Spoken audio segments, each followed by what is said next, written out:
Babilônia já foi o centro do mundo, um império tão grandioso que parecia impossível de derrubar. Mas por trás de seus muros imensos havia tensão, disputa de poder e um futuro cada vez mais incerto. É nesse cenário que aparece Belsazar, o príncipe que assumiu as rédeas de um reino ameaçado, tentando equilibrar tradição, política e sobrevivência. Sua história se desenrola entre festas exuberantes, decisões arriscadas e a sombra constante do exército persa avançando.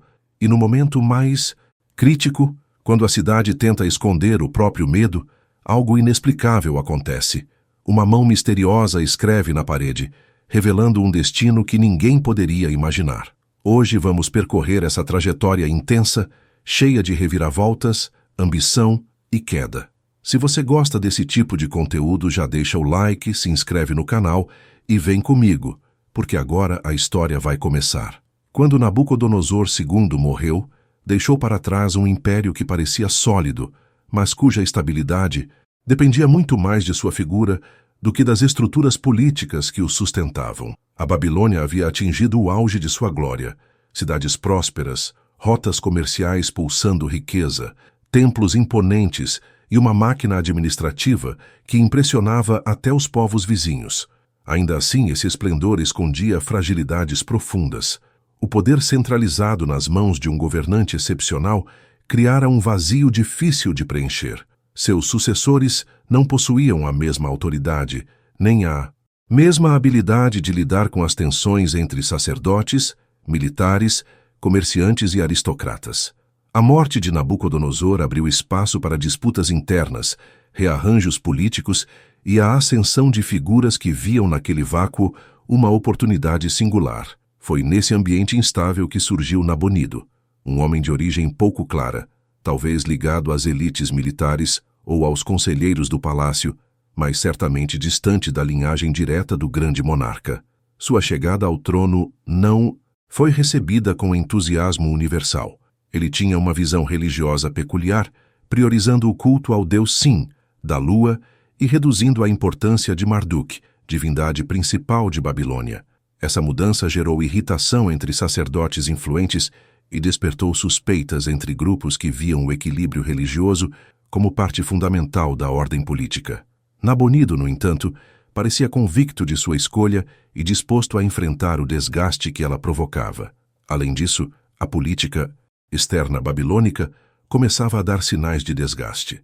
As conquistas realizadas décadas antes exigiam manutenção constante e muitas regiões submetidas só permaneciam leais graças à força militar. A ausência de uma liderança central firme deixou margens para rebeliões e insatisfações acumuladas. A economia, embora ainda vigorosa, sofria pressões e a corte estava cada vez mais fragmentada em facções que competiam por espaço e influência. Era como se o império vivesse uma calmaria aparente enquanto internamente rachaduras se aprofundavam sem que ninguém conseguisse repará-las. É nesse cenário que Belsazar aparece. Filho de Nabonido, ele cresce imerso em um ambiente político conturbado, observando de perto as tensões que moldavam as decisões do palácio. Ainda jovem, demonstra interesse por assuntos administrativos e militares, algo valorizado pelos conselheiros que acreditavam que a nova geração poderia recuperar a força que parecia escapar ao reino. Com o tempo, o nome de Belsazar começa a circular entre membros da elite, não apenas como herdeiro, mas como alguém capaz de assumir funções de responsabilidade enquanto seu pai buscava consolidar sua autoridade de maneira nada convencional. A partir do momento em que Nabonido decide afastar-se da capital, talvez por motivos religiosos, talvez por questões políticas ou mesmo por uma combinação de ambos, o papel de Belsazar se torna ainda mais relevante. O monarca passa longos períodos fora de Babilônia, fixando-se em Turmugu e deixando a administração prática do império sob responsabilidade de seu filho.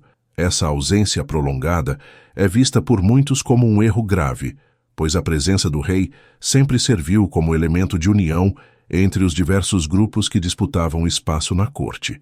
Sem Nabonido na capital, essas disputas se intensificaram e as tensões religiosas pioraram, já que sua política espiritual controversa continuava a influenciar as decisões oficiais. Belsazar, no entanto, parece disposto a assumir o desafio. Ele não tem a autoridade absoluta de um rei tradicional, mas exerce poder real sobre assuntos essenciais, assinando decretos, supervisionando tributos e mantendo relações com lideranças locais. Sua figura passa a ser uma espécie de ponte entre o que restava do antigo sistema e as mudanças que seu pai tentava implementar. Ao mesmo tempo, enfrenta a resistência de grupos que desconfiavam de sua juventude e temiam que sua ascensão reforçasse as políticas religiosas impopulares de Nabonido. A corregência, mesmo que não oficializada de maneira formal nos moldes tradicionais, torna-se evidente. Belsazar está presente na capital, gerindo crises, negociando com elites locais e tentando preservar uma sensação de normalidade, em meio a um império que parecia caminhar para um ponto de ruptura. Os documentos administrativos da época, bem como referências posteriores, mostram que seu nome aparece com frequência associado a decisões importantes, confirmando que sua atuação não era simbólica, mas concreta. Ainda assim, a posição de Belsazar não era simples. Ele precisava lidar com os sacerdotes que se sentiam traídos por seu pai, com militares que exigiam recursos para conter ameaças externas crescentes e com uma população que começava a questionar se a Babilônia ainda mantinha a força que tantas gerações haviam celebrado. A cada ano, ficava mais evidente que o brilho do período de Nabucodonosor II não seria facilmente recuperado. Mesmo com seus esforços, a ordem interna se desgastava, e rumores sobre povos vizinhos ganhando força aumentavam a sensação de insegurança. O jovem corregente tentava se equilibrar entre essas pressões, buscando preservar a autoridade do império ao mesmo tempo em que tentava demonstrar que era capaz de governar. Ele herdara um reino esplêndido, mas fraturado, e apesar de sua determinação, símbolos de desgaste se multiplicavam pela administração. Nobres, influentes questionavam decisões, sacerdotes pressionavam por mudanças, e as velhas muralhas que haviam protegido a cidade durante séculos agora pareciam erguidas mais para conter o medo interno do que ameaças vindas de fora. A Babilônia ainda era uma potência, mas não a mesma de antes. Era como um colosso que começava a sentir o peso dos anos, enquanto novas forças emergiam além de suas fronteiras.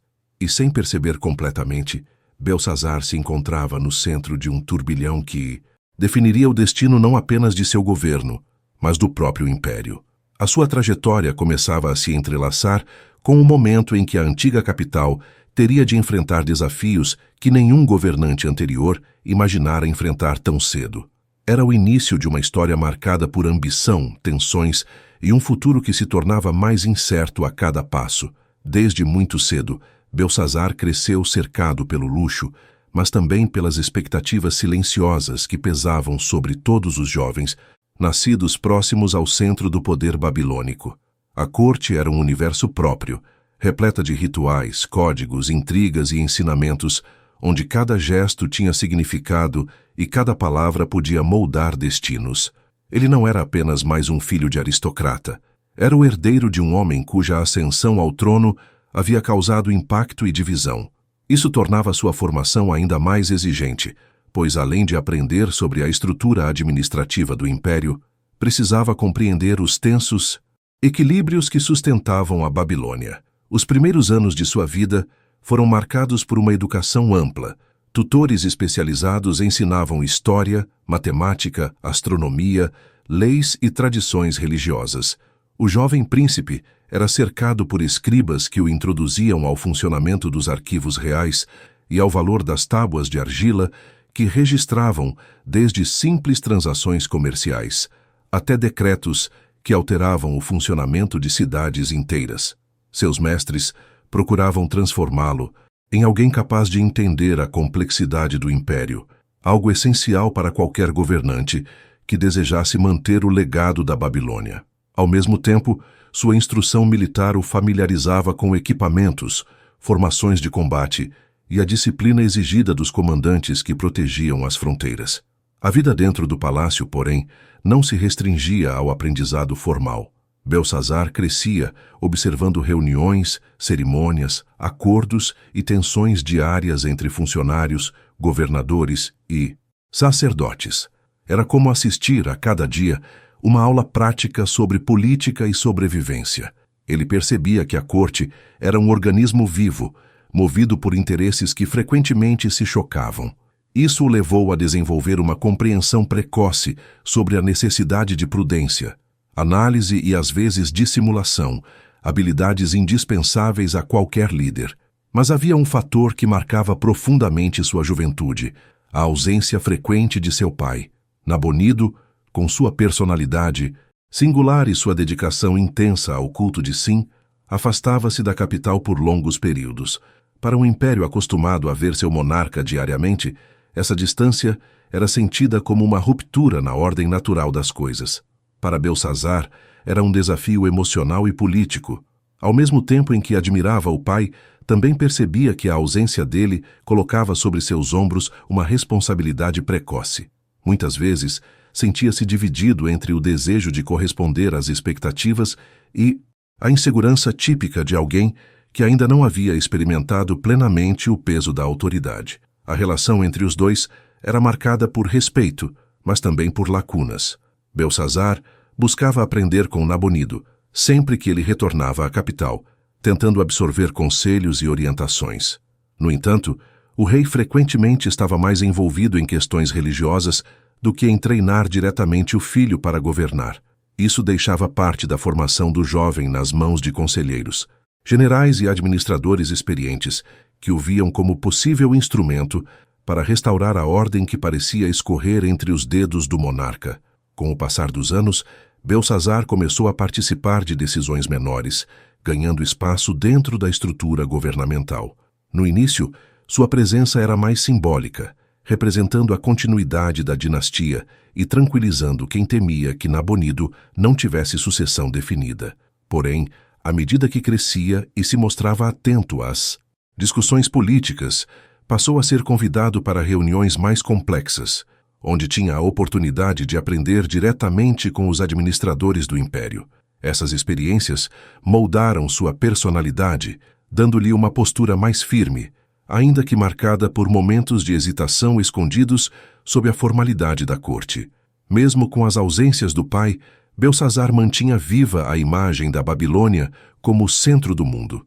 Caminhava pelos corredores do palácio, onde ecoavam histórias de conquistas de Nabucodonosor II, e observava as muralhas que simbolizavam a força que agora parecia ameaçada.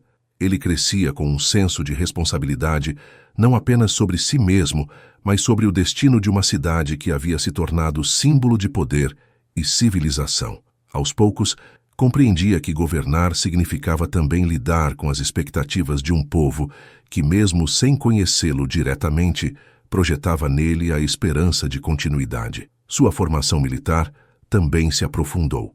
Os generais responsáveis pela defesa da Babilônia consideravam essencial que o herdeiro entendesse não apenas estratégias, mas a realidade prática dos soldados, os desafios logísticos e a importância da vigilância constante nas fronteiras. Belsazar treinava com armas, acompanhava relatos de batalhas e participava de simulações de guerra, entendendo que o império dependia tanto da diplomacia quanto da força. A presença persa ao longe, ainda não tão ameaçadora, já surgia como tema recorrente, e os estrategistas insistiam que o príncipe precisava compreender o potencial daquela nova potência. Ao mesmo tempo, Belsazar aprendia a navegar no ambiente sensível da religião babilônica. Ele sabia que os sacerdotes tinham influência enorme e que desagradar as tradições poderia minar a estabilidade interna. Procurava, então, equilibrar o legado religioso de seu pai com a reverência às práticas antigas que dominavam há séculos. Sua juventude foi marcada por tentativas de agradar ambos os lados, mesmo que ainda não tivesse a plena autoridade para tomar decisões definitivas. Esse equilíbrio frágil se tornaria uma das características de sua atuação futura. Conforme amadurecia, sua presença no governo se tornava mais constante.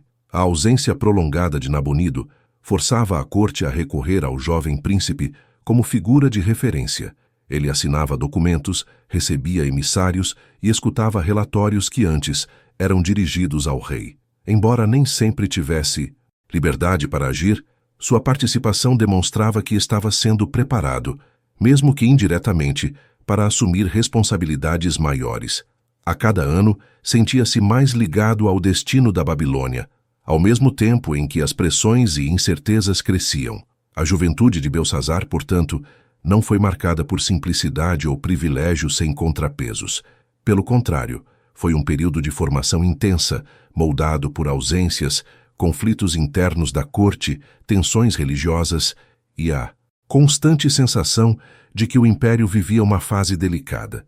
A busca por se moldar como líder era permeada por dúvidas, expectativas e a necessidade de corresponder ao que se esperava dele. Sem perceber completamente, ele avançava rumo a um papel que exigiria coragem, habilidade e resiliência, características que começavam a despontar enquanto o jovem príncipe dava seus primeiros passos no complexo tabuleiro político babilônico.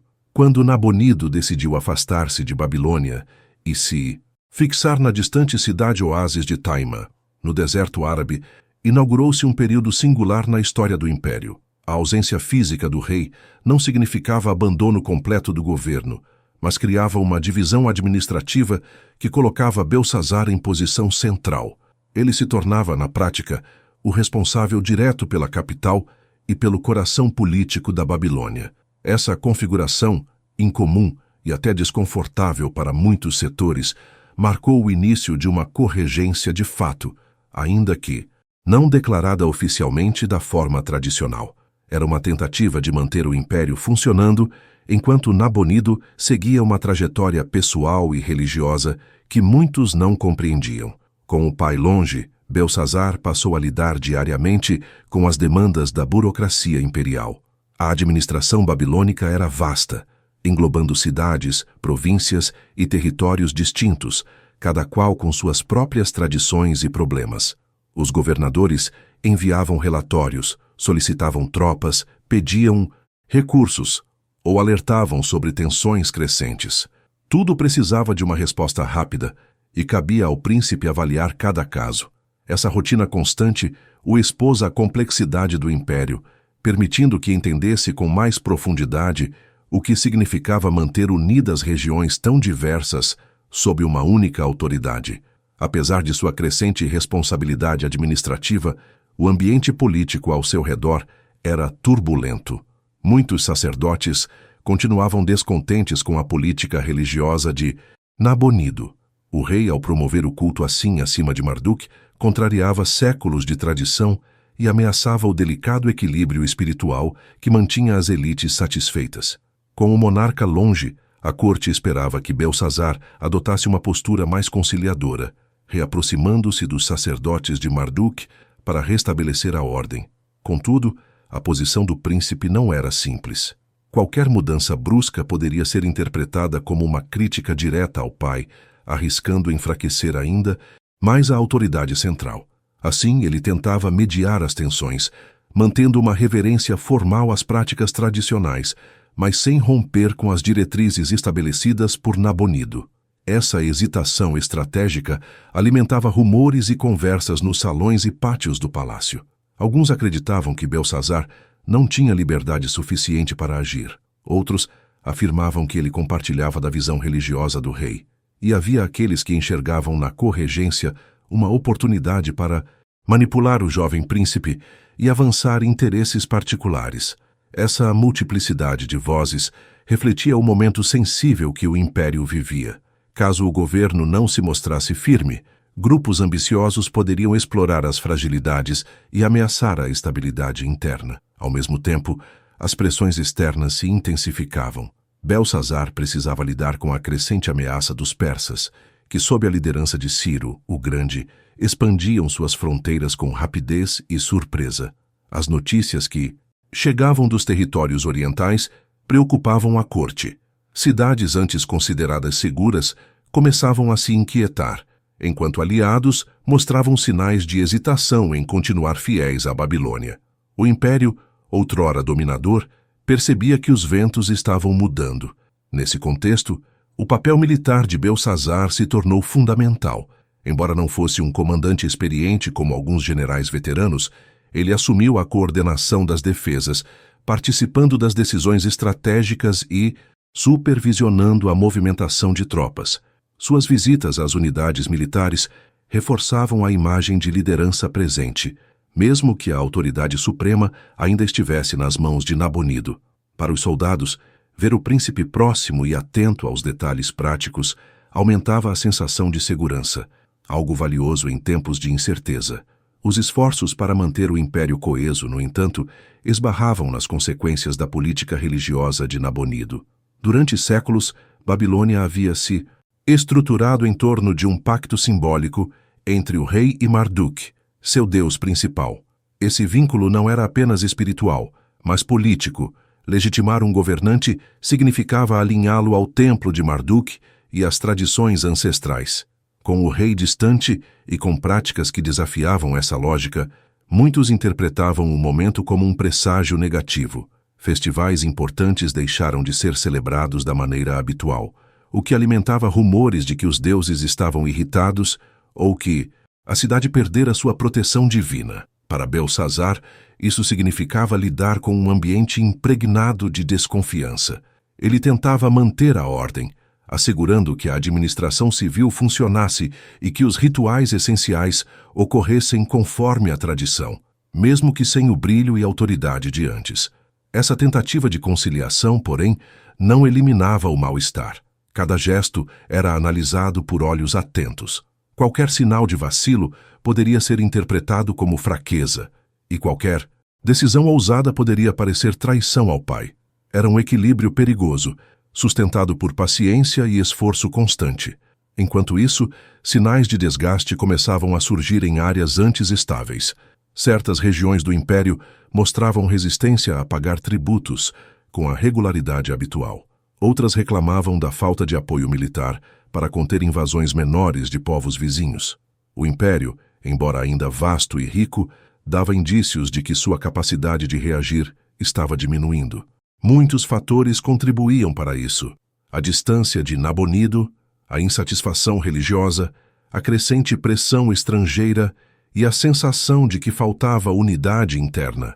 Belsazar tentava responder como podia, mas havia limites para o que um corregente podia fazer sem provocar um racha irreversível com o monarca ausente.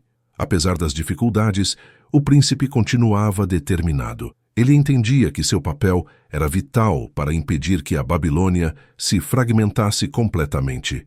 Ao mesmo tempo, percebia que a ascensão persa não era um fenômeno passageiro. Ciro havia conquistado reinos importantes e mostrava habilidade política e militar incomum.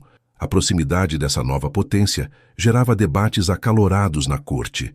Alguns defendiam alianças, outros propunham reforçar fronteiras, e havia quem acreditasse que uma postura agressiva poderia deter o avanço inimigo. Belsazar avalia todas essas propostas, mas sabe que o império não está em posição de arriscar movimentos bruscos. O governo conjunto entre pai e filho, portanto, não era uma parceria harmoniosa, mas uma tentativa de evitar o colapso por meio de improvisos e esforços individuais.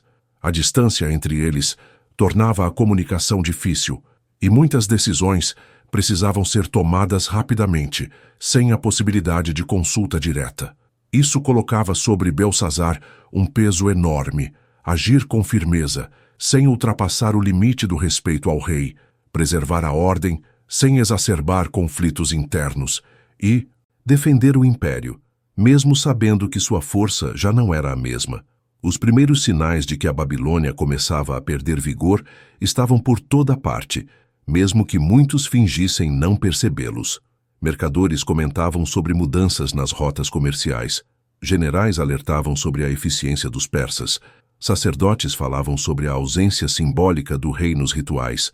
E cidadãos comuns percebiam que algo não estava alinhado com o esplendor de gerações anteriores. Belsazar tentava manter a imagem de solidez, mas intimamente sabia que o império estava à beira de uma transformação profunda. Essa fase de tensão, marcada por incertezas e desafios, moldou o príncipe de forma decisiva. Seu governo compartilhado com Nabonido não apenas o colocou diante de responsabilidades enormes, mas o preparou para enfrentar o período mais dramático da história babilônica, que se aproximava rapidamente. A tempestade final já se formava no horizonte, e Belsazar seria um dos protagonistas involuntários desse momento decisivo. Enquanto a Babilônia lidava com suas tensões internas, o mundo ao redor passava por transformações que poucos compreenderam a tempo. Entre as muitas potências que disputavam espaço no Oriente Próximo, surgia um novo protagonista. A Pérsia, governada por um líder cuja habilidade militar e política logo se tornaria lendária. Ciro, o Grande, não era apenas mais um rei ambicioso. Ele representava um novo tipo de governante, dotado de visão estratégica, carisma e uma capacidade incomum de incorporar territórios inteiros sem destruir suas estruturas. Seu avanço foi rápido, consistente e calculado, surpreendendo inimigos e observadores. Quando Ciro derrotou os medos e unificou os dois povos sob seu comando, criou um bloco poderoso, muito mais coeso do que as alianças frágeis que caracterizavam outras regiões. A união entre medos e persas formou um exército disciplinado e uma administração eficiente, tornando aquele reino uma potência de peso, em um cenário que até então parecia dominado por Babilônia, Egito e Lídia. Os relatos das conquistas iniciais de Ciro chegaram rapidamente à corte babilônica, trazendo apreensão e especulação. Governadores e generais debatiam constantemente até onde aquela expansão iria e se a Babilônia deveria agir de forma preventiva. Os sucessos persas continuaram a se acumular. A queda do reino da Lídia, governado por Creso, foi um sinal definitivo de que Ciro não era um governante circunstancial. Creso havia sido, até então, sinônimo de riqueza e poder. Sua derrota mostrou que qualquer resistência poderia ser esmagada se não houvesse estratégia adequada. Para muitos dentro da Babilônia, esse episódio acendeu um alerta que não podia mais ser ignorado. Embora o império ainda fosse imponente e rico, a ameaça era real e crescente. A corte babilônica começou a discutir estratégias para conter o avanço persa. Alguns defensores da diplomacia sugeriam acordos territoriais ou alianças indiretas com povos que pudessem atrasar as campanhas de Ciro. Outros, mais confiantes na força das muralhas babilônicas, acreditavam que a cidade era impenetrável e que nenhum exército seria capaz de atravessar suas defesas. Havia ainda os que apostavam em reforçar guarnições ao longo das rotas que ligavam o império às fronteiras orientais. Essas discussões expunham divergências internas que dificultavam decisões rápidas e eficazes. Na ausência de Nabonido, boa parte dessas discussões recaía sobre Belsazar, que precisava ponderar cada sugestão com cautela. Ele conhecia as limitações do exército babilônico, ciente de que as campanhas prolongadas realizadas no passado tinham reduzido a capacidade de mobilização rápida. Além disso, a distância entre a capital e muitas regiões do império tornava difícil reagir a ameaças emergentes. A administração era extensa, mas carecia da coesão necessária para enfrentar um inimigo tão organizado quanto os persas. Uma das estratégias defendidas por setores militares era a manutenção de fortalezas ao longo do rio Eufrates, esperando que a geografia fosse uma barreira natural e eficiente. O império confiava historicamente na proteção oferecida pelos rios, desertos e muralhas. Porém, essa confiança começou a se mostrar exagerada. Ciro e seus generais eram conhecidos por inovar, adaptando suas táticas a cada situação. Subestimar essa flexibilidade custaria caro aos babilônios, mas naquele momento, muitos ainda acreditavam que a solidez das defesas seria suficiente para desencorajar qualquer tentativa de invasão direta. O avanço persa, no entanto, não desacelerou. Cidades ao redor do Império Babilônico começaram a aderir aos persas, algumas espontaneamente, atraídas pela promessa de uma administração mais estável e menos opressiva. Outras eram conquistadas com rapidez, sem que a Babilônia tivesse tempo de enviar reforços significativos. Isso alimentava rumores de que a hegemonia babilônica estava enfraquecida e que o poder real do império estava em declínio. Belsazar ouvia essas notícias com crescente inquietação, percebendo que a tempestade que se formava poderia ser maior do que qualquer líder babilônico havia enfrentado desde os tempos de Nabucodonosor II. O príncipe, tentando antecipar os movimentos de Ciro, reforçou algumas unidades militares estratégicas e estimulou o treinamento de soldados na capital.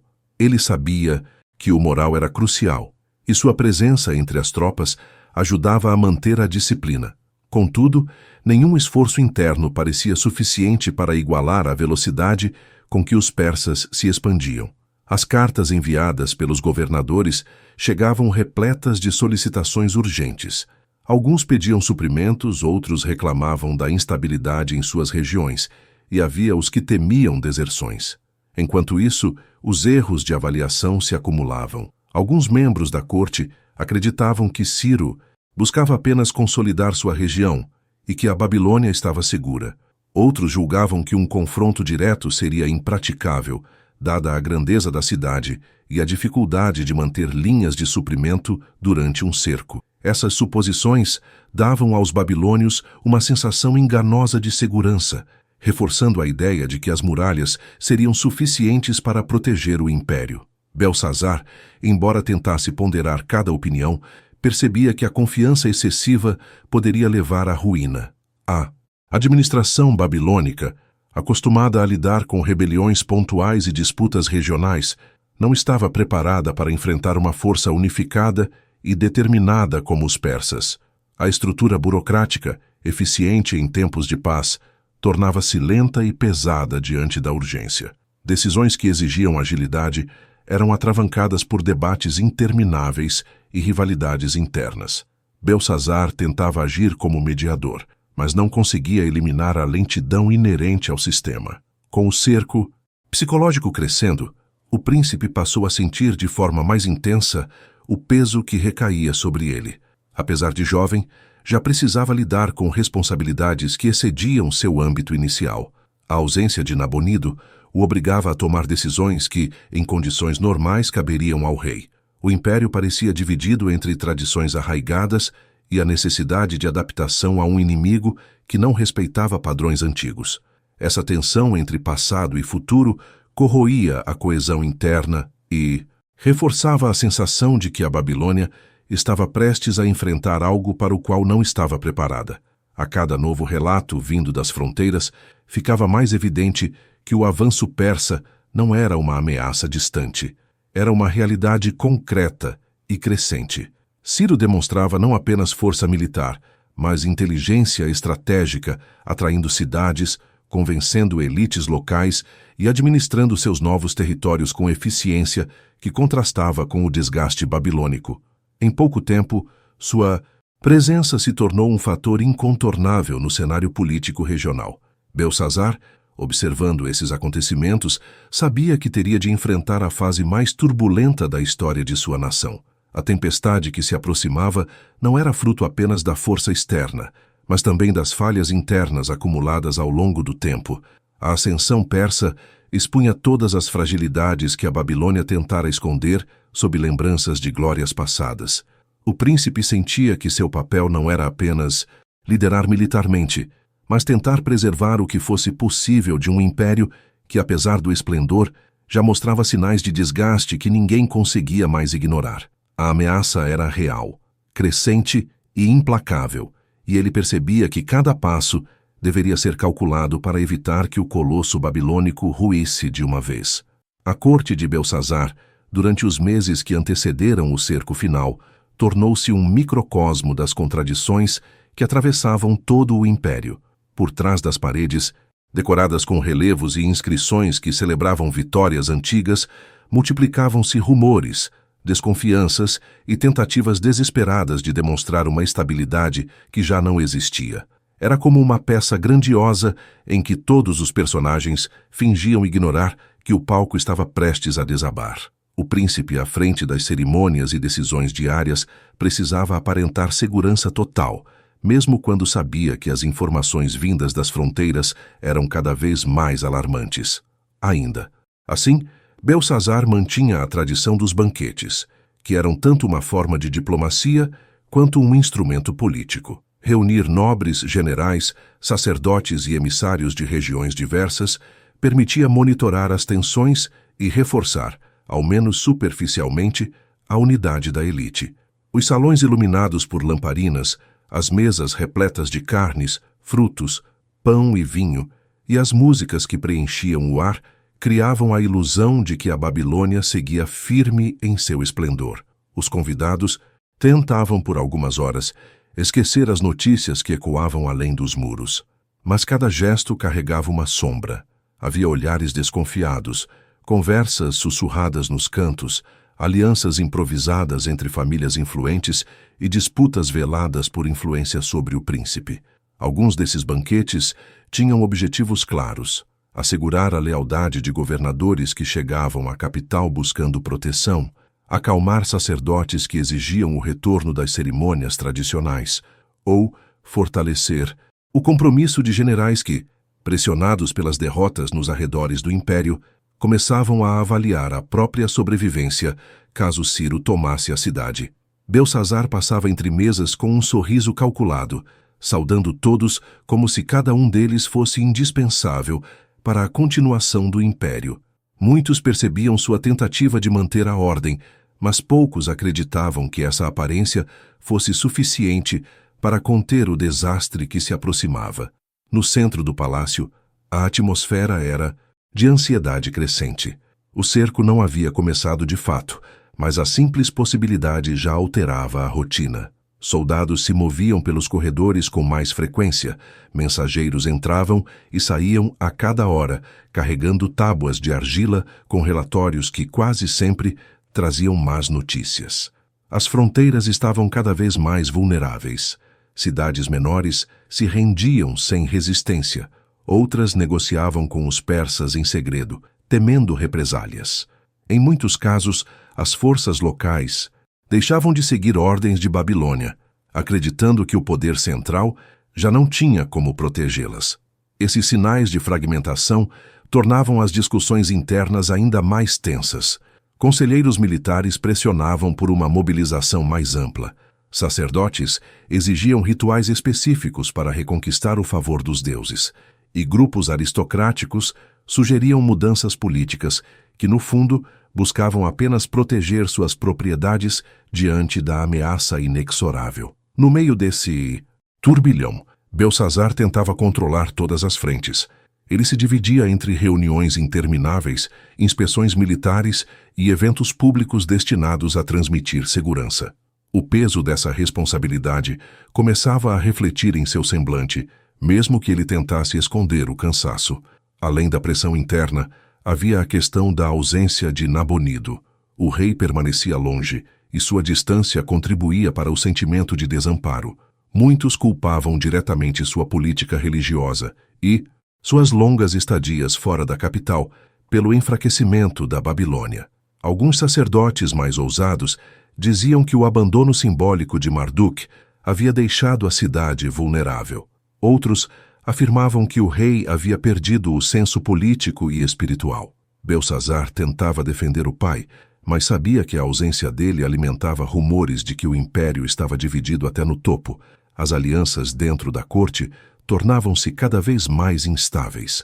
Famílias influentes buscavam proteger seus interesses com movimentos discretos, aproximando-se de quem julgavam mais promissor para resistir à queda.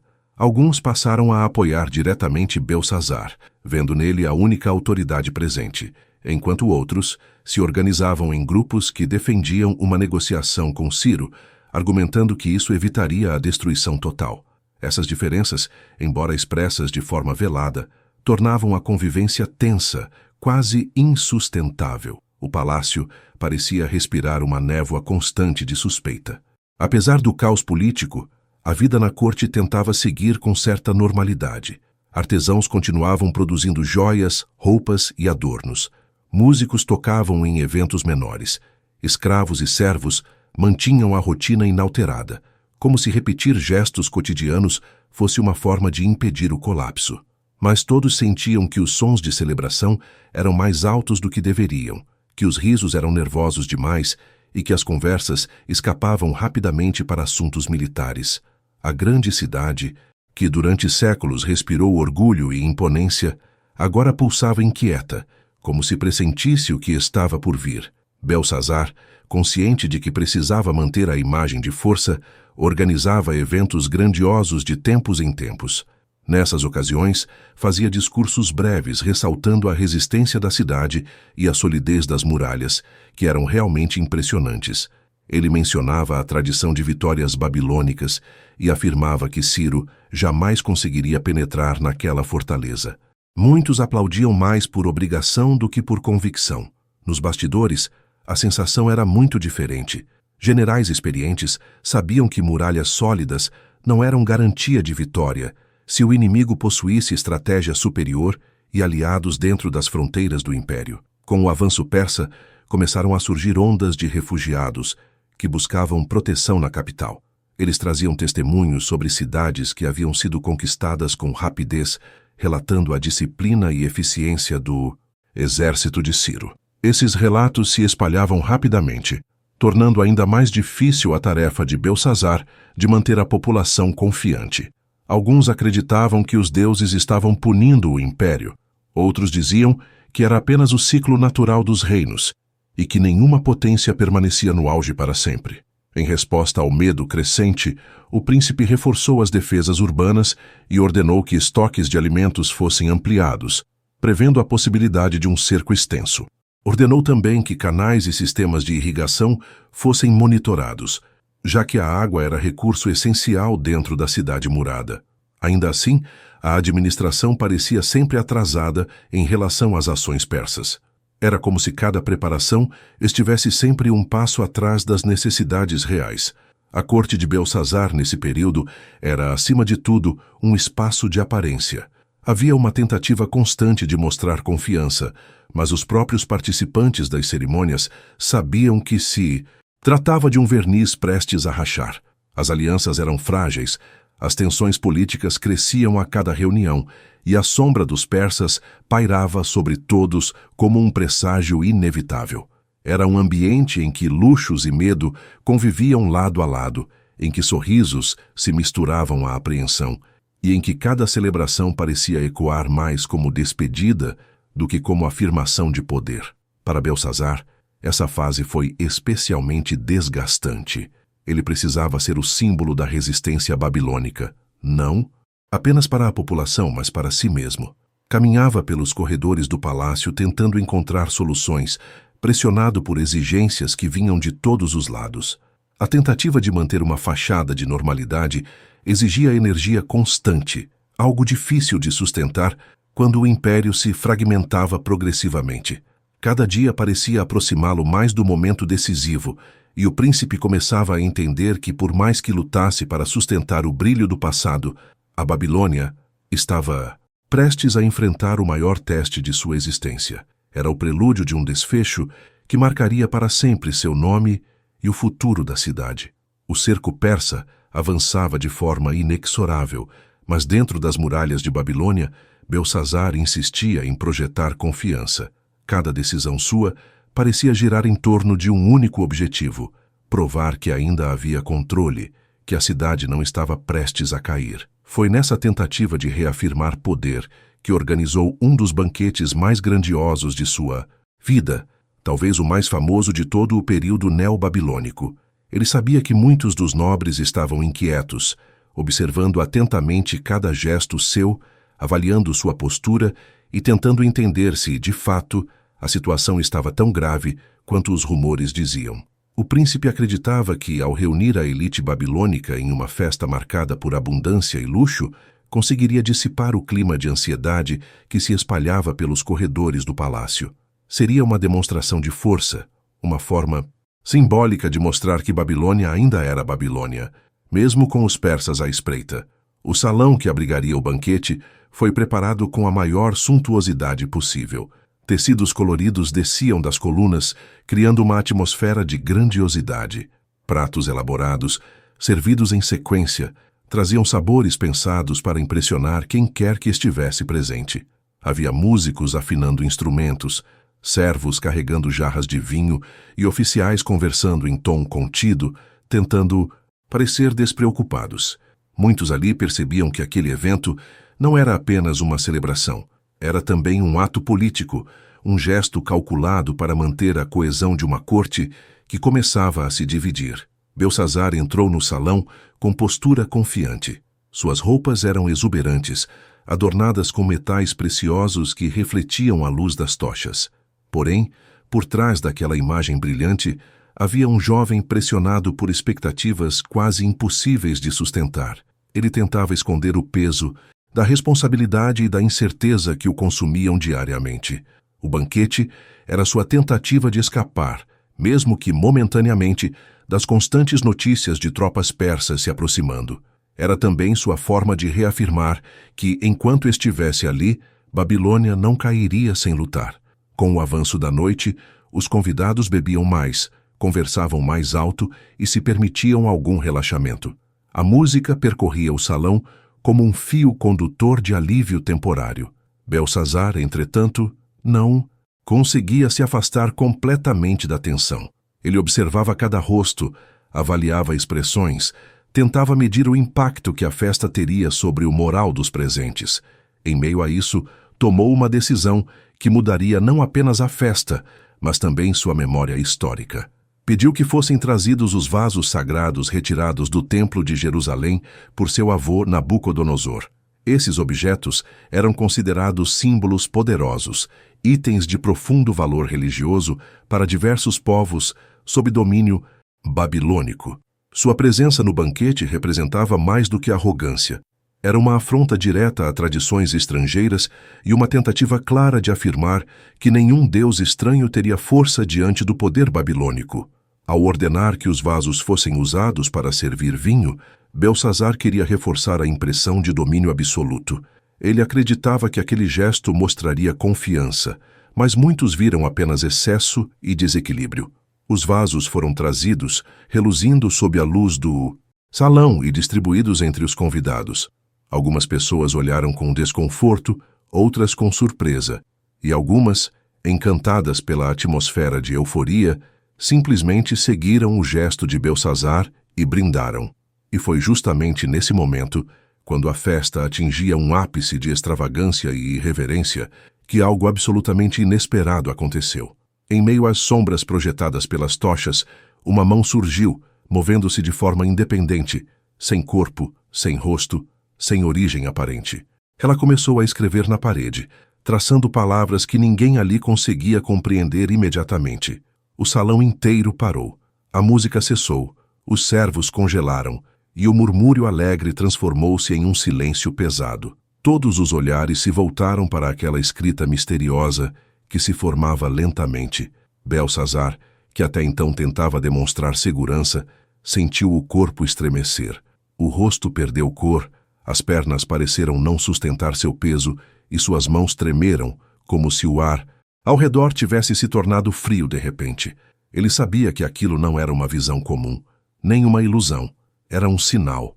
Algo maior do que qualquer poder terreno havia decidido interferir naquela noite. Os símbolos criados pela mão eram indecifráveis para os presentes, mas carregavam uma energia perturbadora. O príncipe, tomado por um misto de pavor e incredulidade, ordenou que chamassem imediatamente todos os sábios, magos e intérpretes do reino. O salão se encheu de passos rápidos, de vozes ansiosas e de tentativas fracassadas de entender o significado daquela mensagem. Um após o outro, os estudiosos se aproximavam da escrita, observavam atentamente, mas nenhum deles conseguia oferecer uma interpretação. A cada falha, o desespero de Belsazar aumentava. Ele sentia que algum tipo de julgamento estava sendo pronunciado, mas não sabia qual, nem por quê. O ambiente do banquete, que antes era sinônimo de festa e ostentação, transformou-se em um espaço carregado de medo. A grandiosidade perdeu seu brilho e deu lugar à percepção de que algo irrevogável havia sido anunciado. A escrita permanecia ali, imutável, como se aguardasse o intérprete certo para revelar sua mensagem. Enquanto isso, Belsazar vivia um dos momentos mais angustiantes de sua vida, percebendo que toda a tentativa de mostrar força havia se desfeito diante de um único gesto sobrenatural. E naquele instante, fica claro que a história da Babilônia estava prestes a mudar de forma definitiva. O silêncio que tomou conta do salão após a aparição da escrita na parede continuava a atormentar Belsazar muito tempo depois de a mão ter desaparecido. Os especialistas que haviam sido chamados para decifrar a mensagem não ofereciam respostas. Alguns balbuciavam hipóteses desconexas, outros tentavam ganhar tempo, vasculhando memórias antigas na esperança de encontrar algum precedente. Mas nada fazia sentido. Aquelas palavras gravadas com tanta força que pareciam cortar a pedra permaneciam enigmáticas. A frustração do príncipe crescia na mesma proporção que sua inquietação interna. Ele sentia que sua autoridade estava se esfarelando diante dos olhos da corte, e isso o consumia. A notícia de que ninguém conseguia interpretar a escrita espalhou-se pelo palácio. A corte inteira parecia aguardá-lo fracassar, como se aquele evento tivesse revelado sua fragilidade de forma cruel e inesperada. Foi então que uma sugestão surgiu, quase como um sussurro, recuperado do passado. Havia um homem, um estrangeiro, conhecido por sua sabedoria incomum e sua habilidade em interpretar sonhos e sinais. Daniel, um conselheiro que já havia servido durante o reinado de Nabucodonosor e ganhado prestígio pela clareza com que decifrava mistérios que o próprio rei não conseguia explicar. Apesar de sua fama, Daniel não pertencia ao círculo mais íntimo do governo de Belsazar. O príncipe pouco o conhecia e talvez até subestimasse sua importância. Quando Daniel foi trazido ao salão, a atmosfera mudou. Ele caminhou com calma, olhando em volta como quem já conhecia aquele tipo de tensão. Não parecia impressionado pelo luxo, nem intimidado pelos olhares que o seguiam. Havia algo de sereno em sua postura, uma tranquilidade que contrastava com a inquietação que consumia o ambiente. Belsazar tentou mostrar alguma firmeza, mas sua voz oscilou ao fazer a proposta tradicional. Riquezas, vestes honrosas, posição elevada, tudo isso seria dado a Daniel caso ele revelasse o significado da escrita. Mas Daniel não demonstrou interesse. Explicou que não estava ali por recompensas e que não precisava de nada daquilo. Seu foco era a mensagem, não os adornos da corte. A proximidade de Daniel da parede fez o silêncio no salão se tornar ainda mais pesado. Ele observou cada traço com atenção, como se reconhecesse um padrão escondido. Não havia hesitação em sua leitura, apenas uma compreensão profunda do que aquelas palavras representavam. Ao se virar para Belsazar, sua expressão era grave. Disse que a escrita continha 3 palavras que carregavam um julgamento direto sobre o príncipe e seu reino. Explicou que Deus havia contado os dias do reinado de Belsazar, que o havia pesado e encontrado em falta, e que o império seria dividido e entregue aos medos e aos persas. Era um veredito definitivo, sem espaço para interpretações mais suaves. A corte reagiu com espanto. Alguns recuaram, outros murmuraram entre si, tentando entender a dimensão do que havia sido dito. A mensagem era dura, e a franqueza de Daniel tornava tudo ainda mais impactante. Não havia ali suavidade nem consolo. Era uma sentença, uma confirmação de que o destino da Babilônia estava selado e que Belsazar não tinha mais como mudar o rumo da história. O príncipe ouviu cada palavra com o olhar fixo, como se tentasse absorver o que estava sendo dito, mas ao mesmo tempo rejeitasse o conteúdo. Sua mente oscilava entre incredulidade e terror. Ele havia passado semanas tentando manter o controle, tentando convencer a si mesmo e aos outros de que a cidade resistiria. Agora, aquela interpretação destruía qualquer esperança restante. A força simbólica da mensagem era avassaladora. Não era apenas uma ameaça militar externa, mas um julgamento espiritual, uma afirmação de que sua autoridade era insuficiente diante de algo maior. O impacto psicológico foi profundo. Belsazar sentiu como se estivesse sendo observado, como se a própria escrita ecoasse dentro dele cada vez que fechava os olhos. Apesar disso, ele tentou manter parte da postura real. Honrou a promessa que havia feito, mesmo sabendo que Daniel recusara qualquer recompensa. Ordenou que o sábio fosse vestido com roupas de prestígio e declarado conselheiro de alta posição. Mas ninguém se enganou. Não era um gesto de generosidade, e sim de desespero. Uma tentativa de preservar a aparência de que sua palavra ainda tinha peso. Ainda era lei. Contudo, a corte percebia que algo havia mudado. Era como se todos ali, mesmo sem admitir, já tivessem aceitado que o fim estava próximo. Nos corredores do palácio, a interpretação de Daniel repercutia com força.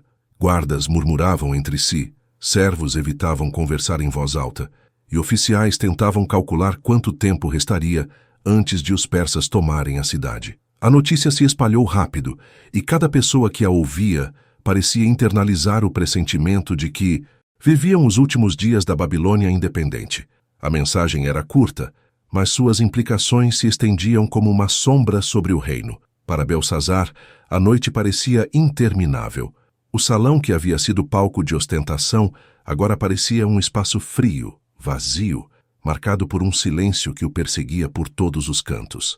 Ele tentava agir como soberano, mas algo dentro dele havia se quebrado. O príncipe que buscava provar força agora enfrentava a ideia de que sua trajetória já estava escrita há muito tempo e que nenhum gesto grandioso conseguiria reverter o que havia sido decretado. A sensação de destino inevitável o acompanharia até seus últimos momentos, moldando cada escolha que ainda faria e cada palavra que deixaria de dizer. A partir da interpretação de Daniel, a queda da Babilônia deixou de ser apenas uma possibilidade estratégica e se tornou, aos olhos de todos, um evento inevitável. E enquanto a cidade ainda respirava sob a proteção de seus muros gigantescos, a mente de Belsazar já estava tomada pela certeza de que o fim se aproximava em silêncio, pronto para atravessar suas defesas e redefinir o curso da história. Depois da interpretação de Daniel, a atmosfera em Babilônia mudou de maneira irreversível. Mesmo que ninguém declarasse abertamente, todos pareciam viver com a sensação de que o destino já estava à porta. O avanço persa deixava de ser um risco distante e se transformava em uma presença real, constante, pressionando cada decisão que Belsazar ainda precisava tomar. Ele tentava se mover com rapidez, mas o peso psicológico das palavras gravadas na parede pairava sobre sua mente. Era como se cada ação sua fosse feita sob a sombra de um julgamento inescapável. Ainda assim, o príncipe não podia simplesmente se render ao desespero. A posição que ocupava exigia que ele tentasse cada alternativa possível, mesmo que as chances fossem mínimas. O exército de Ciro, o Grande, havia avançado de forma exemplar desde as fronteiras orientais do império. A cada cidade conquistada, a reputação dos persas se fortalecia, alimentando o temor entre aqueles que ainda resistiam. Ao contrário de outros conquistadores, Ciro era conhecido por sua estratégia precisa e por sua habilidade em minar as defesas de seus inimigos antes mesmo de iniciar um confronto direto. Babilônia, com seus muros monumentais e sua tradição de invencibilidade, representava um desafio especial, mas o líder persa não parecia intimidado. Ele se aproximava com paciência, estudando cuidadosamente cada fraqueza daquele gigante arqueado pelo tempo. Belsazar, consciente da aproximação do inimigo, mobilizou todas as forças disponíveis, ordenou reforços para os portões, supervisionou a distribuição de suprimentos e tentou reorganizar o comando militar interno, que já dava sinais de rachaduras. Muitos generais estavam divididos, alguns por medo, outros por discordarem das escolhas políticas tomadas nos últimos anos. A ausência prolongada de Nabonido também deixara marcas profundas no sistema de comando, resultando em descoordenação e atrasos que seriam fatais para qualquer tentativa de resistência prolongada. Ainda assim, a defensiva babilônica tinha um trunfo: a própria estrutura da cidade. Os muros eram altos, largos, imponentes, construídos para resistir aos mais persistentes ataques. O rio Eufrates, que cortava a cidade, fornecia água constante, o que tornava inviável qualquer tentativa de forçar uma rendição pela fome ou pela sede. Para muitos soldados, essa era a garantia de que Babilônia ainda poderia resistir, mas Ciro sabia que a força da cidade estava justamente em sua confiança, e era essa confiança que ele pretendia desmontar com estratégia e cálculo. Os persas começaram a pressionar regiões próximas, isolando a cidade e cortando rotas essenciais. Belsazar recebeu relatórios constantes de cidades menores que se rendiam rapidamente, muitas vezes sem confronto. Isso não apenas reduzira o alcance territorial da Babilônia, mas também dificultava qualquer tentativa de reforço externo. O príncipe buscava alternativas, enquanto tentava lidar com a sensação crescente de isolamento, agravada por rumores que circulavam entre oficiais, afirmando que parte da população estava disposta a abrir os portões para evitar destruição maior. Enquanto as semanas avançavam, Babilônia se transformava em uma cidade desesperadamente alerta. Guardas eram reforçados, as rondas se tornavam mais rigorosas e qualquer sinal de deslealdade era investigado com atenção extrema. Belsazar tentava manter o discurso de resistência, mas dentro dos salões palacianos, o medo era claramente perceptível. Muitos membros da corte evitavam encontros longos, temendo serem associados a decisões que futuramente poderiam ser condenadas pelos vencedores. A elite babilônica começava a agir como se já vivesse sob ocupação, ainda que os persas estivessem do lado de fora dos muros. Foi então que os persas adotaram uma estratégia ousada e precisa. Desviaram o curso do Eufrates. Em condições normais, uma manobra dessa magnitude seria vista como inviável ou até absurda. Mas Ciro contava com um exército disciplinado e engenheiros habilidosos, que trabalharam incansavelmente para diminuir o nível da água que passava por dentro da cidade. O objetivo não era secar completamente o rio, mas reduzi-lo o suficiente para permitir a entrada de soldados por áreas que os babilônios acreditavam naturalmente protegidas. Belsazar só tomou conhecimento da manobra quando já era tarde demais. A notícia do desvio do rio correu pelo palácio em ritmo alarmante. Oficiais tentavam confirmar detalhes, mas a confusão dominava os corredores. Belsazar sentiu novamente aquele desconforto profundo, semelhante ao que experimentara diante da escrita na parede. Era como se cada peça da tragédia estivesse se encaixando, uma após a outra, empurrando-o para um final do qual não poderia escapar. Ele ordenou que as tropas se reorganizassem rapidamente, mas o caos já havia se instalado. As defesas internas não estavam preparadas para uma invasão por baixo da muralha, e a comunicação entre os comandantes militares era fragmentada demais para garantir respostas coordenadas. No momento em que os persas começaram a entrar silenciosamente pela cidade, seguindo o leito do rio rebaixado, Babilônia já estava vulnerável. A noite camuflava seus movimentos, permitindo que atravessassem áreas antes consideradas inacessíveis.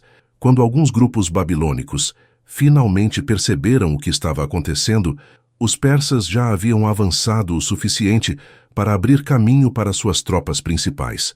O ataque não foi espetacular, não foi marcado por explosões de combates intensos. Na verdade, foi uma tomada silenciosa, metódica, muito distante das imagens heróicas que um império como Babilônia imaginaria para seu último confronto. Belsazar recebeu a informação da invasão interna, enquanto ainda tentava compreender a dimensão do desvio do rio. Ele tentou organizar uma resposta emergencial, mas tudo ao seu redor escapava ao controle. Os mensageiros chegavam atrasados, os guardas mudavam de posição sem coordenação e as ordens se perdiam no labirinto de corredores do palácio. Era como se naquele instante o peso de todos os erros acumulados ao longo dos anos finalmente se tornasse insuportável. A Babilônia, que tanto confiava em sua capacidade de resistir, estava colapsando não apenas por força inimiga, mas pela soma de falhas internas. O príncipe tentou ganhar tempo, tentou reorganizar as defesas, tentou recuperar algum tipo de autoridade, mas o avanço persa era rápido demais. Eles se espalharam por setores-chave da cidade, controlando pontos estratégicos e impedindo qualquer tentativa de reação. E à medida que os inimigos se aproximavam do palácio, a sensação de inevitabilidade se tornava absoluta. Belsazar já não lutava mais apenas contra o cerco persa, lutava contra a certeza íntima de que estava vivendo seus últimos instantes como líder de um império que chegava ao fim diante de seus olhos. O destino da Babilônia estava selado, e o príncipe agora precisava encarar o desfecho que todos temiam. As últimas horas de Belsazar se desenrolaram em um ritmo estranho, quase silencioso, muito diferente do estrondo que um império tão grandioso poderia sugerir. Babilônia, que, durante séculos fora símbolo de força, prosperidade e invencibilidade, agora parecia um colosso esvaziado, incapaz de reagir ao avanço persa que se infiltrava por suas veias. A invasão não veio com o estrondo dramático que muitos imaginavam. Não houve batalhas épicas nos portões, tampouco duelos entre generais. O que ocorreu foi metódico, implacável, fruto de um planejamento que pegou a cidade de surpresa. Quando os persas surgiram próximos ao palácio, parte dos defensores ainda tentava compreender como eles haviam atravessado o interior de Babilônia sem resistência significativa. Mas naquele ponto, já não havia tempo para entender nada. Belsazar recebeu a notícia de que os invasores estavam dentro dos limites centrais da cidade com uma mistura de incredulidade e resignação. Ele já havia visto a mensagem na parede, já havia ouvido a interpretação de Daniel. Parte dele sabia, soturnamente, que a queda era inevitável. A cada novo mensageiro que chegava com um relato alarmante, a sensação de derrota se tornava mais concreta. O príncipe tentava reagir, emitiu ordens, exigiu que os guardas formassem novas linhas defensivas, mas era como tentar segurar água com as mãos. O controle escorria por entre os dedos antes mesmo que qualquer estratégia pudesse ganhar forma. No interior do palácio, o som de passos apressados substituía o clima luxuoso que o caracterizava. Servos corriam de um lado para o outro em busca de informações. Oficiais tentavam reorganizar unidades dispersas e conselheiros discutiam possibilidades que, na prática, já não existiam. Muitos tentavam convencer Belsazar a fugir, argumentando que, se ao menos escapasse, poderia buscar apoio em regiões que ainda eram leais aos babilônios. Mas ele recusou cada sugestão. A fuga para ele parecia um gesto indigno, uma marca de covardia que não combinava com a memória que desejava deixar. Além disso, no fundo, sabia que nenhum lugar seria seguro. O domínio persa se expandia com velocidade e eficiência. Onde quer que tentasse se esconder, a sombra de Ciro o alcançaria. Os sons da invasão se aproximavam, primeiro como rumores distantes, depois como ecos dentro do palácio. Gritos, ordens rápidas, o tilintar de armas, o ruído abafado de corpos caindo ao chão. Babilônia vivia seus últimos instantes como capital de um império independente, e cada ruído parecia marcar mais um fragmento de sua queda. Belsazar tentou manter a postura de soberano até o fim. Caminhava pelo palácio com expressão firme, embora a angústia se denunciasse em seus olhos. A cada corredor atravessado, encontrava soldados feridos, conselheiros desesperados, jovens guardas que o observavam como se buscassem algum tipo de consolo final em sua presença. Em determinado momento, os persas avançaram sobre uma das áreas laterais do palácio, abrindo caminho por passagens menos protegidas. Isso fez com que o caos interno se amplificasse. As defesas babilônicas, fragmentadas e sem coordenação, tentavam resistir como podiam. Alguns guardas lutavam com bravura, dispostos a proteger seu príncipe até o último instante. Outros, percebendo a inevitabilidade da derrota, abandonavam seus postos ou tentavam negociar rendição por conta própria. A unidade que outrora caracterizava o poder babilônico agora se encontrava despedaçada. Foi nesse cenário que Belsazar tomou sua última decisão consciente como governante: permanecer no centro do palácio, aguardando o desfecho com a dignidade que ainda lhe restava. Não havia mais discursos, nem ordens, nem esperanças artificiais de resistência. Apenas a expectativa silenciosa do fim. Ele sabia que sua morte seria não apenas o fim de uma vida, mas o símbolo da queda de uma era. Era o capítulo final de uma história que se estendia desde os tempos de Nabopolassar e Nabucodonosor, um legado que agora se dissolvia diante do avanço de um novo poder. Quando os soldados persas, finalmente, alcançaram o salão onde Belsazar permanecia, a cena foi rápida. Não houve longas negociações, nem tentativas de persuasão. A lógica militar daquele momento exigia um encerramento direto. Para os persas, capturar o príncipe vivo significaria carregar um símbolo de resistência que talvez inspirasse revoltas futuras. Para eles, a estabilidade do novo domínio dependia de eliminar imediatamente qualquer figura que pudesse reivindicar a autoridade sobre Babilônia. Assim, a morte de Belsazar ocorreu de maneira abrupta. Ele caiu onde estava, cercado por poucos guardas leais, enquanto o eco de sua queda se misturava aos sons da conquista. A notícia se espalhou pela cidade com velocidade. Quando os persas controlaram as últimas áreas do palácio, muitos habitantes já sabiam o que havia acontecido, e a reação não foi marcada por explosões de revolta.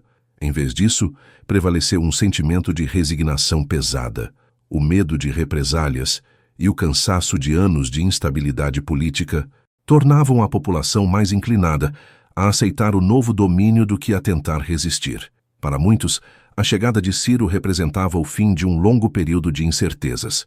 A promessa de que o novo rei permitiria certa autonomia local e respeitaria tradições religiosas tornava a transição menos traumática do que poderia ter sido. A queda de Babilônia, por mais monumental que fosse no imaginário histórico, aconteceu de maneira surpreendentemente discreta. Não houve destruição generalizada, nem ruínas flamejantes dominando o horizonte. A cidade foi preservada, seus templos mantidos, sua população poupar-se de um massacre. Ciro, ciente do valor econômico e cultural de Babilônia, agiu com pragmatismo ao integrá-la ao Império Persa. Ele libertou grupos que haviam sido deportados, permitiu práticas religiosas antes reprimidas e estabeleceu uma nova ordem administrativa que buscava cooperação em vez de imposição cega. Mas, ainda que a cidade sobrevivesse, uniam-se. Mesmo não podia ser dito do espírito imperial que um dia a fez dominar a Mesopotâmia. A morte de Belsazar encerrou simbolicamente o ciclo dos reis neobabilônicos. Sua queda não representava apenas o fim de um reinado, mas de toda uma concepção de poder. A Babilônia que surgiria dali em diante seria uma cidade importante, influente, respeitada, mas jamais voltaria a ser o centro absoluto de um império próprio. A grandeza que marcou os tempos de Nabucodonosor se tornaria memória, evocada em histórias e inscrições, mas não mais vivida. As últimas horas de Belsazar, trágicas e silenciosas, revelam o lado humano de um processo histórico que muitas vezes é tratado apenas em termos de conquistas e quedas. Ele não foi apenas um governante derrotado, foi um homem que carregou o peso de decisões herdadas, de circunstâncias que estavam muito além de sua capacidade de controle e de expectativas que nenhum líder isolado conseguiria cumprir. Seu fim marca o fechamento de um capítulo grandioso, lembrando que até os impérios mais monumentais têm em algum momento sua noite final. E naquela noite, enquanto a cidade ainda respirava sob a luz fraca das tochas, a história mudava para sempre, abrindo espaço para um novo mundo governado por Ciro, o Grande. O legado de Belsazar atravessou séculos não pela duração de seu governo, nem pelas políticas que implementou, mas pelo impacto simbólico de seus últimos dias. Ele se tornou uma figura que ultrapassou o domínio da história política e passou a ocupar um espaço profundo na memória religiosa, moral e cultural de vários povos. Sua morte coincidiu com a queda definitiva da Babilônia, e isso fez com que seu nome fosse associado, de maneira quase inevitável, ao colapso de uma era. Entretanto, essa associação não nasceu apenas do evento militar, mas da narrativa que se formou em torno de sua figura, especialmente nas tradições judaica e cristã, onde Belsazar se transformou em um personagem emblemático, frequentemente utilizado como exemplo da fragilidade humana diante do divino. Nos textos bíblicos, a figura de Belsazar ganhou contornos particulares. Ele é apresentado como o príncipe que ousou profanar objetos sagrados e que, por isso, viu sua sentença ser escrita diante de toda a corte. O episódio da mão sobrenatural que desenhou o destino de Babilônia se tornou um dos momentos mais conhecidos do livro de Daniel. A expressão Mene, Tekel, Parsim, atravessou séculos como símbolo de julgamento e de limite. Nas tradições judaicas, o episódio serviu como uma narrativa moral sobre a soberba humana, a transitoriedade do poder e a justiça divina que intervém quando o governante ultrapassa limites considerados sagrados. Belsazar passou a ser interpretado não apenas como um príncipe imprudente, mas como um exemplo clássico de um líder desconectado das responsabilidades espirituais que regiam o mundo antigo. Na tradição cristã, essa imagem se expandiu ainda mais. A escrita na parede se transformou em metáfora universal, usada para evocar presságios, avisos oraculares e sinais de que algo está prestes a ruir. Com o tempo, Belsazar se tornou uma referência nas pregações, nas artes e na literatura. Era comum que escritores medievais associassem seu nome a líderes que ignoravam alertas, vivendo em luxo enquanto crises se aproximavam. Poetas, teólogos e dramaturgos viam em sua história uma poderosa lição sobre a importância da humildade e sobre o fato de que nenhum reinado, por mais sólido que pareça, está imune ao colapso. Seu banquete virou símbolo de decadência moral e sua morte de consequência inevitável. Assim, o príncipe babilônico, cuja existência histórica parecia destinada ao esquecimento, acabou se tornando um personagem recorrente em reflexões religiosas que ultrapassaram fronteiras culturais. Mas além do campo religioso, o legado de Belsazar também passou por diversas interpretações históricas. Durante séculos, sua figura foi envolta em debates, especialmente porque havia poucas evidências arqueológicas que confirmassem sua existência tal como descrita nos textos sagrados. Isso levou estudiosos medievais e modernos a especular se seu nome teria sido confundido com o de outro governante, ou se sua importância teria sido ampliada pela tradição. No entanto, com o avanço da arqueologia no século XIX, inscrições cuneiformes começaram a mencionar Bel-Shar-Ussur, filho de Nabonido, corroborando que a base histórica do personagem realmente existiu. A partir desse ponto, historiadores passaram a ver em Belsazar não apenas um personagem bíblico, mas um corregente real que ocupou um papel importante nas últimas décadas da Babilônia neobabilônica. Essas descobertas trouxeram nuances para a maneira como ele passou a ser entendido. Se na tradição religiosa ele era um governante arrogante e sacrílego, os estudos históricos revelaram um príncipe pressionado por circunstâncias complexas, governando um império em crise enquanto tentava lidar com a ausência prolongada de seu pai e com a ascensão de Ciro. Isso não significa que sua figura tenha sido reabilitada completamente. Ainda assim, muitos estudiosos passaram a vê-lo como alguém que, apesar de suas falhas, se tornou vítima de um processo histórico que nenhum líder isolado conseguiria conter. O declínio de Babilônia era consequência de décadas de decisões políticas controversas, tensões internas e mudanças geopolíticas profundas. Belsazar apenas ocupou a posição final dessa longa cadeia de eventos, recebendo a responsabilidade simbólica que o tempo frequentemente atribui aos últimos governantes antes de grandes rupturas. Mesmo assim, sua imagem continuou profundamente marcada pela ideia de fim, e essa dimensão simbólica só cresceu com o passar dos séculos. Artistas renascentistas representaram o banquete de Belsazar como uma cena de exagero, orgulho e punição iminente. Pintores como Rembrandt eternizaram a aparição da escrita na parede como um momento de revelação dramática, onde o poder humano se confronta com a força do desconhecido. Em cada representação, o príncipe aparece surpreso, assustado, desconcertado diante do que era para ele incompreensível. Essa iconografia ajudou a fixar sua imagem no imaginário cultural ocidental, transformando-o em sinônimo de queda inevitável. No campo literário, a história de Belsazar também encontrou solo fértil. Poetas do século XVIII e XIX exploraram sua trajetória para discutir temas como orgulho, decadência e mortalidade. Filósofos o citaram como exemplo de governante que ignora sinais claros de perigo, e dramaturgos o utilizaram em peças que retratavam o colapso de civilizações. Seu nome passou a ser colocado ao lado de outros líderes cuja queda simbolizava o fim de eras, como Nero em Roma ou Luís XVI na França. A diferença é que, em seu caso, o elemento sobrenatural ampliou o caráter emblemático de sua derrota. Ao longo do tempo, a expressão "a escrita está na parede" se tornou uma frase de uso comum, presente em diferentes culturas, como forma de expressar a sensação de que algo ruim está prestes a acontecer. Essa frase, herdada diretamente do episódio envolvendo Belsazar, mostra o alcance extraordinário de sua história. Mesmo pessoas que não conhecem os detalhes do relato bíblico entendem sua essência.